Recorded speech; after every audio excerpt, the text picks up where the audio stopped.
Beaucoup rêvent de transformer le monde, mais peu envisagent de se transformer eux-mêmes en premier. Toutes les familles heureuses partagent un lien commun. Chaque famille malheureuse vit sa propre tristesse unique. La quête de la perfection garantit que vous ne trouverez jamais de véritable satisfaction. L'amour véritable consiste à accepter quelqu'un pour ce qu'il est réellement et non pour ce que vous souhaiteriez qu'il soit. Il est surprenant de constater combien de gens confondent la beauté physique avec la bonté morale. Si chaque esprit est unique, alors chaque forme d'amour doit l'être aussi. Le respect a été inventé pour combler l'absence d'amour là où il devrait être. La seule certitude, c'est que nous ne savons rien, et c'est là le summum de la sagesse humaine. Seuls ceux qui aiment profondément sont capables de ressentir une grande douleur. Pourtant, cet amour même aide à guérir leurs blessures. Si je devais offrir un seul conseil pour notre époque, ce serait celui-ci. Arrêtez un moment, cessez votre travail et observez le monde autour de vous. Si vous cherchez le bonheur, choisissez simplement d'être heureux. En fouillant dans nos âmes, nous découvrons souvent des choses qui auraient mieux valu rester inaperçues. L'erreur ne cesse pas d'être une erreur simplement parce qu'une majorité la partage. Les deux forces les plus puissantes sont la patience et le temps.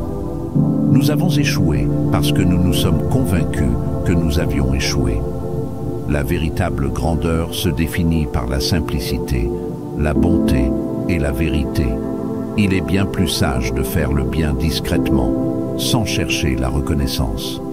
Le bonheur ne dépend pas des circonstances extérieures, mais de la manière dont nous les percevons.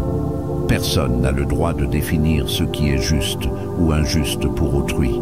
L'humanité a toujours eu tort à ce sujet et elle continuera de se tromper. La clé d'un mariage heureux ne réside pas forcément dans la compatibilité, mais dans la manière de gérer l'incompatibilité. Aimez même ceux qui vous détestent. Tout ce que je sais, je le dois à l'amour. Un homme est comme une fraction dont le numérateur représente ce qu'il est et le dénominateur ce qu'il pense de lui-même. Plus le dénominateur est grand, plus la fraction de sa véritable personnalité est petite.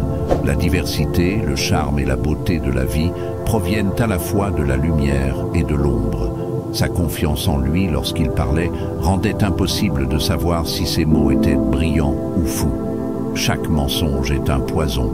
Aucun mensonge n'est inoffensif. Seule la vérité est sûre. La mort me réconforte. C'est la seule certitude inébranlable. Pour vaincre un ennemi, il faut apprendre à l'aimer. Un homme qui craint la mort ne peut vraiment rien posséder. Mais pour celui qui n'a pas peur, tout lui appartient. Sans souffrance, l'homme ne connaîtrait pas ses limites, ni lui-même. Je suis comme un homme affamé à qui on a donné de la nourriture. Bien qu'il soit froid et que ses vêtements soient déchirés et qu'il ressente de la honte, il n'est pas malheureux.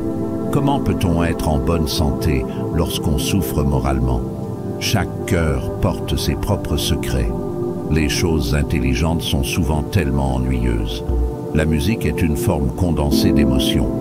Si vous prenez l'habitude de ne pas accuser les autres, vous ferez grandir l'amour dans votre âme et vous verrez la bonté se développer dans votre vie.